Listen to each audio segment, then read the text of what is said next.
देखो, नमस्कार सभी को। पॉलिटी सीरीज में हम लोगों ने भाग 6 भाग 7 कल कर लिया था। ठीक है, आज हम लोग भाग 8 और भाग 9 देखेंगे, जिसमें भाग 8 में क्या है, केंद्र शासित प्रदेशों का शासन है। ठीक है, जिसमें आर्टिकल 239 से 242 तक है।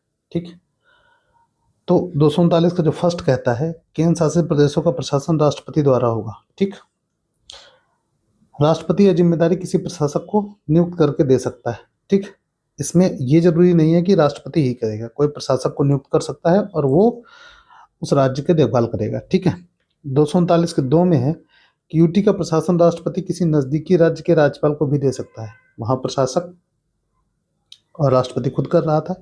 इसके सेकंड पार्ट में है कि इसका प्रशासन किसी नजदीकी राज्य के राज्यपाल को भी दे सकता है। ठीक है, ध्यान रखिएगा। आर्टिकल 240 है, यूटी संबंधित कानून राष्ट्रपति और प्रशासक बनाएगा। ठीक है, यूटी के जो भी कानून बनेंगे वो राष्ट्रपति या फिर प्रशासक बनाएगा। ठीक है, 241 कहता है यूटी का कार्यकारी व न्यायिक विस्तार। ठीक, अब देखो कार्यकारी और न्यायिक विस्तार में क्या क्या है। जितने भी यूटीज हैं हमारे यहाँ, ठीक, उसमें जैसे 8 हैं। ठीक, तो दिल्ली में क्या है, दिल्ली में लेफ्टिनेंट गवर्नर भी है और विधानसभा भी है। अगर विधानसभा होगी तो सीएम भी होगा। ठीक, और इसका खुद का दिल्ली हाई कोर्ट है। ठीक है, पुदुचेरी के लिए क्या है, यहाँ गवर्नर भी है और सीएम भी है, क्योंकि यहाँ विधानसभा भी है। इसका मद्रास हाई कोर्ट है। ठीक है, जम्मू कश्मीर के लिए लेफ्टिनेंट गवर्नर भी है और विधानसभा भी है। ये विधानसभा 2025 में बनी है, 2024 में बनी है। ठीक है, 2024 में। कहाँ की, जम्मू कश्मीर की। इसका हाई कोर्ट जो है श्रीनगर है। लद्दाख में केवल लेफ्टिनेंट गवर्नर है और इसका भी हाई कोर्ट जो है वो श्रीनगर हाई कोर्ट है। ठीक है, चंडीगढ़ में केवल प्रशासक है और इसका जो कोर्ट है वो पंजाब हरियाणा हाई कोर्ट है। ठीक है, चंडीगढ़ का। दमन दीव और दादर नागर हवेली का, इसमें भी प्रशासक है और बॉम्बे हाई कोर्ट इसका जुरिडिक्शन लगता है। ठीक है, अंडमान निकोबार का, इसमें भी प्रशासक और कलकत्ता हाई कोर्ट लगता है। ठीक है, लक्षद्वीप का, इसमें भी प्रशासक और केरल हाई कोर्ट लगता है। तो इसमें मेन चीज याद रखने वाली ये चीज है कि 3 हमारी ऐसी यूटीज हैं, मतलब केंद्र शासित प्रदेश हैं, जिनमें विधानसभा है। उनमें से पहली है दिल्ली, दूसरी है पुदुचेरी और तीसरी है जम्मू एंड कश्मीर। ठीक, जम्मू कश्मीर अभी लेटेस्ट है, 2024 में बनी है। ठीक है, बाकी इनके हाई कोर्ट इनके सामने लिखे हुए हैं, आप लोग एक बार फिर से रिवाइज कर लीजिएगा। ठीक है, चलो, तो केंद्र शासित प्रदेशों के प्रावधानों में जो संशोधन हुए उनको देख लेते हैं हम लोग। तो पहला जो संशोधन हुआ है वो 69वां संशोधन हुआ। कब हुआ है, 1961 में। 69वां संविधान संशोधन कब हुआ है, 1961 में। ठीक है, इसमें क्या हुआ है, इसमें दिल्ली और पुदुचेरी में विधानसभा बनी है। तो 1961 में दिल्ली और पुदुचेरी में विधानसभा बनी थी। ठीक है, दिल्ली में तब 70 सीटें थी और 30 सीटें थी पुदुचेरी में। ठीक है, आर्टिकल 239A में परिवर्तन आया था जब केंद्र शासित प्रदेश से में विधानसभा बनी, तो 239A में परिवर्तन आया। ठीक, उसके बाद इसी संविधान संशोधन से एनसीआर बनाया गया। ठीक, एनसीआर में 4 राज्यों को शामिल किया गया, जिसमें दिल्ली, यूपी, हरियाणा और राजस्थान शामिल है। ठीक, जिसमें दिल्ली के 9 जिले थे और यूपी, हरियाणा और राजस्थान के 24 जिले थे। तो हमारे एनसीआर क्षेत्र में टोटल जिले कितने हैं, 33। कितने जिले हैं, 33। एनसीआर में वर्तमान समय में कितने जिले हैं, 33 हैं। ठीक है, जिसमें 9 दिल्ली के हैं, बाकी यूपी, हरियाणा और राजस्थान के 24 हैं। ठीक है, एनसीआर का मतलब क्या होता है, नेशनल कैपिटल रीजन। ठीक, इसको सिक्योरिटी की वजह से बनाया जाता है कि नेशनल कैपिटल रीजन जो होता है ये सिक्योर ज़्यादा होता है इन कंपैरिजन और स्टेट से। ठीक है, उसके बाद हमारा 70वां संविधान संशोधन होता है 1992 में, जिसमें दिल्ली व पुदुचेरी विधानसभा सदस्य राष्ट्रपति चुनाव में भाग लेंगे। ठीक, विधानसभा के जो सदस्य हैं दिल्ली और पुदुचेरी के, वो राष्ट्रपति चुनाव में भी भाग ले सकते थे। ठीक, तो ये हमारे यूटी था। यूटी के बारे में इतना ही पर्याप्त है। ठीक है, इससे बाहर कुछ भी नहीं पूछा जाएगा। अब हम लोग पढ़ेंगे अगला भाग, अपना भाग 9, जिसमें हम लोग पंचायती राज की बात करेंगे। ठीक, पंचायती राज जो है ये, इसका मतलब है स्थानीय स्वशासन। ठीक, पंचायती राज भाग 9 से संबंधित है। और प्राचीन भारत का जो चोल वंश था, इस वंश ने स्थानीय शासन होता था। ठीक, स्थानीय शासन जो चोल वंश के समय होता था। ठीक, इसके जो फाउंडर थे चोल वंश के, कौन थे, विनयालय चोल। ठीक, ये फाउंडर थे इसके। स्थानीय शासन मतलब होता है कि स्थानीय निकायों द्वारा शासन होगा इसका। ठीक है, यही होता है स्थानीय शासन। ब्रिटिश भारत में 1882 में वायसराय रिपन द्वारा जो 1880 से 84 तक रहे, उनने इसकी शुरुआत की थी। आजाद भारत में पंचायती राज जो है 1952 में राष्ट्रीय विकास परिषद द्वारा, ठीक, राष्ट्रीय विकास परिषद, ठीक, पंचायती राज का ट्रायल शुरू किया गया कब? 1959 में। किसकी रिपोर्ट पर? राष्ट्रीय विकास परिषद की रिपोर्ट पर, ठीक है। 1952 में सामुदायिक विकास कार्यक्रम चला, ठीक, जिसमें अमेरिका की मदद से चालू किया गया, लेकिन ये फेल हो गया, ठीक। फिर उसके बाद बलवंत राय मेहता समिति बनी 1954 में, ठीक। इसका उद्देश्य था पंचायतों का विस्तार, ठीक। फिर इसकी रिपोर्ट के अनुसार 1959 में पंचायती राज का ट्रायल शुरू किया गया। सर्वप्रथम 2 अक्टूबर 1959 को नागौर, जो राजस्थान का जिला है, वहाँ पे इसका ट्रायल किया गया, और उसके बाद 11 अक्टूबर 1959 को आंध्र प्रदेश में इसका ट्रायल किया गया, ठीक है। तो ये पंचायती राज का हमारा बैकग्राउंड रहा, ठीक। एक बार फिर से देख लीजिए, पंचायती राज क्या था? 1952 में राष्ट्रीय विकास परिषद की स्थापना होती है। इसके बाद 1952 में सामुदायिक विकास कार्यक्रम अमेरिका की मदद से चालू किया जाता है, लेकिन ये फेल हो जाता है। फिर बनती है बलवंत राय मेहता समिति, जो कि 1954 में बनती है। इसका उद्देश्य होता है पंचायतों का विस्तार करना। इसकी रिपोर्ट के हिसाब से 1959 में पंचायती राज का ट्रायल शुरू किया जाता है, ठीक। फिर सबसे पहले सर्वप्रथम नागौर जिला कहाँ का है? राजस्थान का। 2 अक्टूबर 1959 को यहाँ पे लागू की जाती है, ट्रायल किया जाता है, ठीक। उसके बाद 11 अक्टूबर 1959 को आंध्र प्रदेश में इसको लागू किया जाता है, ठीक है। देखो, पंचायती राज से संबंधित जितनी भी समितियां हैं वो इम्पोर्टेंट हैं, हम लोग उनको पढ़ने जा रहे हैं, ठीक है। इसमें देखो, हमारी पहली समिति है बलवंत राय मेहता समिति, जो 1957 में बनी, ठीक। इसका उद्देश्य था पंचायती राज का विकास।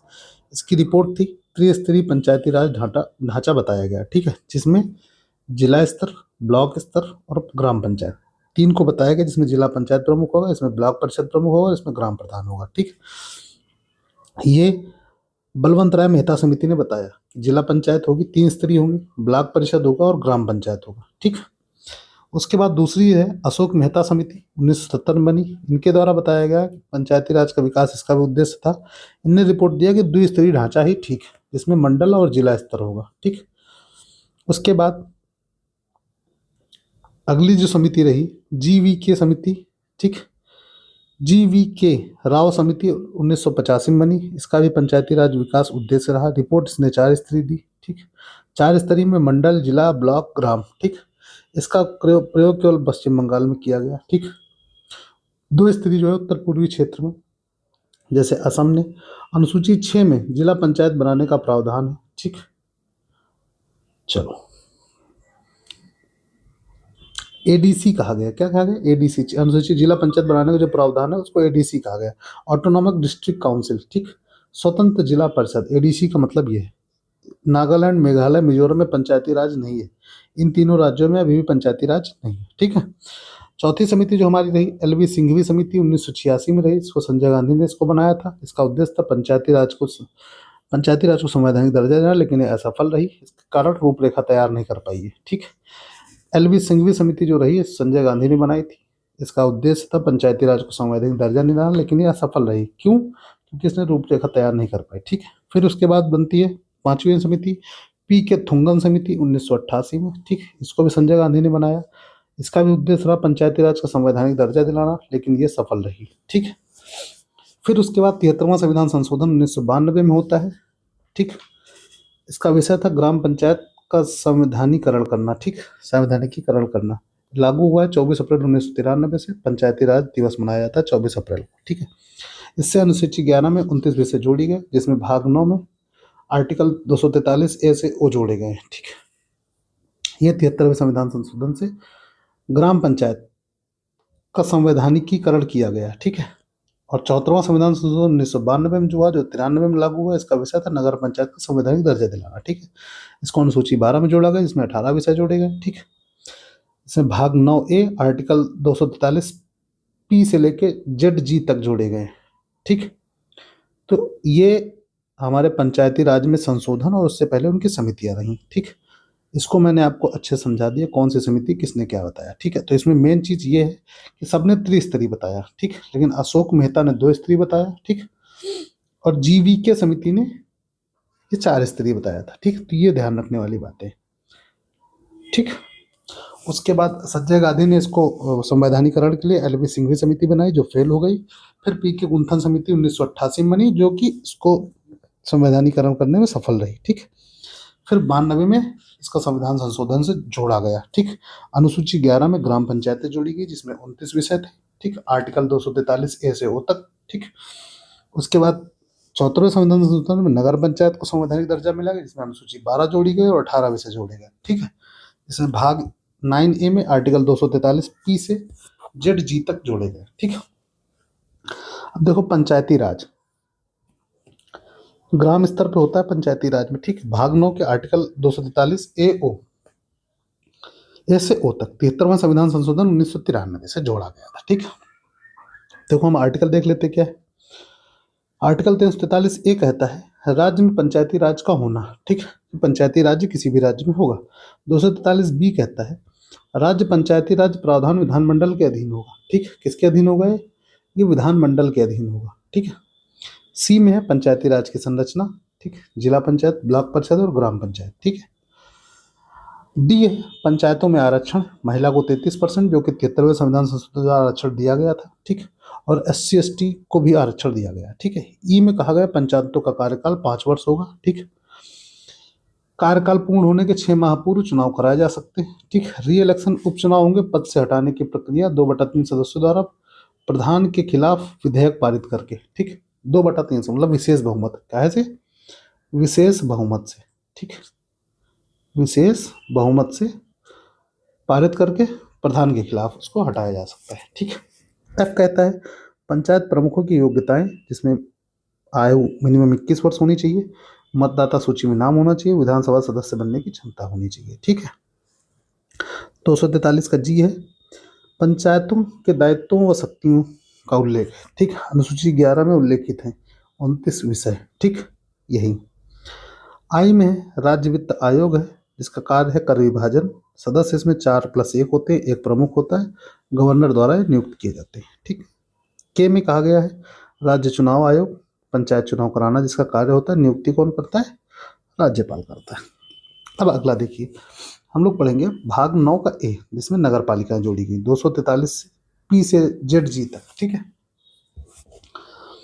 चलो आर्टिकल 243P नगर पालिकाओं की संरचना। महानगर बड़े शहर में नगर निगम होगा, छोटे शहर या बड़े कस्बे में नगर परिषद होगा। ठीक, छोटे कस्बे में नगर पालिका नगर पंचायत होगा। ठीक, ये हमारा एक प्रकार का संरचना है। ठीक, क्या संरचना है कि अगर बड़ा शहर या महानगर है तो नगर निगम होगा, छोटे शहर या बड़े कस्बे हैं तो नगर परिषद होगा, छोटे कस्बे में नगर पालिका नगर पंचायत होगा। ठीक है, 243 का एस कहता है नगर पंचायतों से संबंधित वार्डों का निर्माण व उसकी संरचना का निर्माण होगा। ठीक, वार्ड में मिनिमम 3 लाख जनसंख्या होनी चाहिए, एक वार्ड में मिनिमम 3 लाख, अगर 3 लाख से कम है तो एक वार्ड नहीं बन सकता। ठीक है, 243 का बी कहता है कि नगर पंचायत चुनावों से संबंधित सदस्यों की अयोग्यता के प्रावधान है कि मिनिमम 21 वर्ष एज होनी चाहिए, विधानसभा का सदस्य बनने की क्षमता होनी चाहिए। योग्यता क्या है, 21 वर्ष मिनिमम एज, विधानसभा सदस्य बनने की क्षमता, मतदाता सूची में नाम होना चाहिए। ठीक है, 243 का डब्ल्यू कहता है नगर पालिका की शक्तियां व कार्यक्रम व कर्तव्य। ठीक है, अनुसूची 12 में 18 विषय हैं, वही बताए गए हैं। ठीक है, 243 का वाई है नगर पंचायत वित्त आयोग, जिसमें 4+1 लोग होंगे, जिसमें नियुक्ति करेगा कौन, राज्यपाल। जेड ए है नगर पंचायतों में चुनावी प्रावधान। ठीक, टी है नगर पंचायतों में आरक्षण, जिसमें महिलाओं को 33% और SC ST को भी आरक्षण दिया गया है। ठीक है, अब देखो 9 का बी जो है इसमें सरकारी समितियां भी हैं। ठीक, ऐसी सरकारी समितियां कौन सी होती हैं, ऐसी संस्थाएं जो पंचायती राज की स्थिरता प्रदान करती हैं। ठीक, ये सहकारी समितियों का वो है, इनकी मालिक तो सरकार होती है, लेकिन इनका संचालन जो है निजी कंपनियां करती हैं। ठीक है, 243 ZH से ZT तक 97वें संविधान संशोधन 2011 में जोड़ा गया।